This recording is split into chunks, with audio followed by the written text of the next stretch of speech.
How concerned, first of all, do you think we should be by this recent activity by the Chinese Air Force over Taiwan? It's part of a pattern that we've seen over recent months, although this is the biggest that we've seen so far in terms of the sheer number of fighters and bombers and drones and other hardware which China has sent in the direction of Taiwan and towards a buffer zone, an unofficial buffer zone that is maintained around the island, but not officially recognized by China. But this is certainly significant, the sheer scale of it coming as the US Congress considers a spending bill which will enhance support for Taiwan.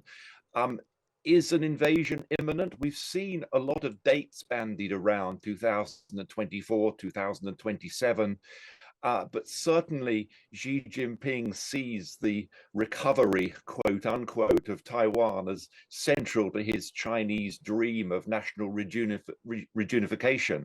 So it is worrying, coming, I think, also at a time when he's facing so many problems at home, where it also provides a rather useful distraction.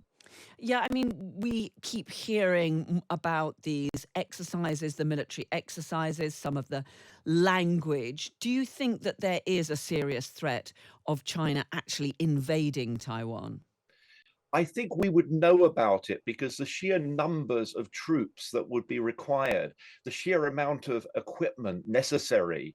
Some of the figures that I've heard have been as high as 2 million soldiers would be necessary. It would be much, much tougher to take Taiwan. It is an island after all, and a very well defended island and a very difficult island in terms of the geography, the climate, to invade.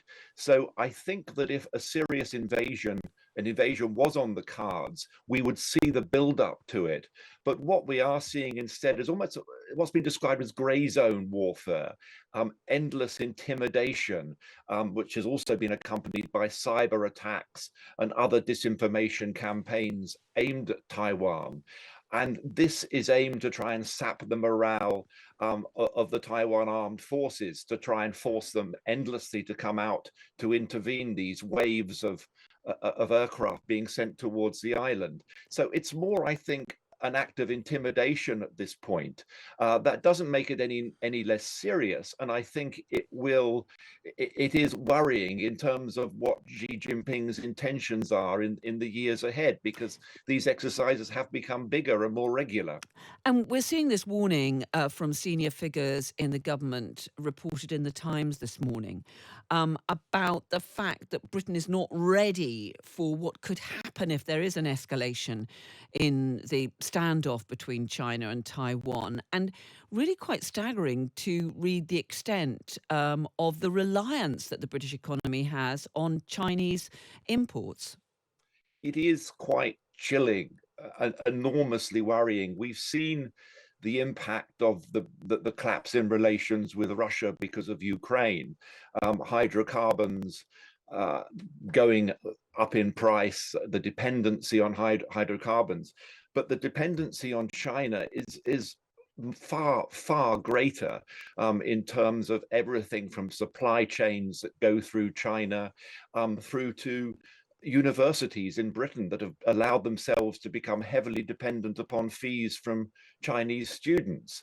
Also on chips, Taiwan manufactures 90% of the top end chips, some 50 or 60% of regular chips. I mean, these are the chips which are literally in everything, which power our everyday lives.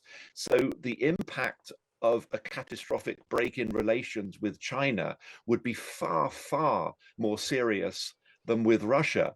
And I don't think that our politicians, our businesses have really even begun to come to terms with what this means, let alone preparing, let alone diversifying their supply chains in a way to make them more robust and to protect them better against what would seem to be an inevitable deterioration of relations with China. Yeah, and we've now got talks coming up later this week between the leadership of China and Russia. And of course, there are many senior conservatives in the UK who are very concerned about Chinese influence. There have been some moves to try to remove Chinese influence over security sensitive industries. But it is extraordinary the extent to which many companies rely on Chinese supplies in terms of the technology that they rely on, as you talk about the microchips and other parts of our technology. It is. It's very worrying, and I think that companies have not even begun to come to terms with what this means, let alone trying to build more robust supply chains and become less dependent on China. Yes, we have seen more activity in terms of national security, in terms of examining some of the more sensitive investments coming from China, but other than that, that seems to be back to confusion as usual with government policy. And I think we've seen in multiple places around the world that China will use trade, will use investment, will use market access as means of coercion. It does this routinely. It has done, it does do, and it will do. And these are all extremely worrying at times of growing tension with China. And I don't think that, yes, we've seen more action at the fringes over national security, but it does demand a more fundamental look at the dependencies that we have allowed ourselves to create on China.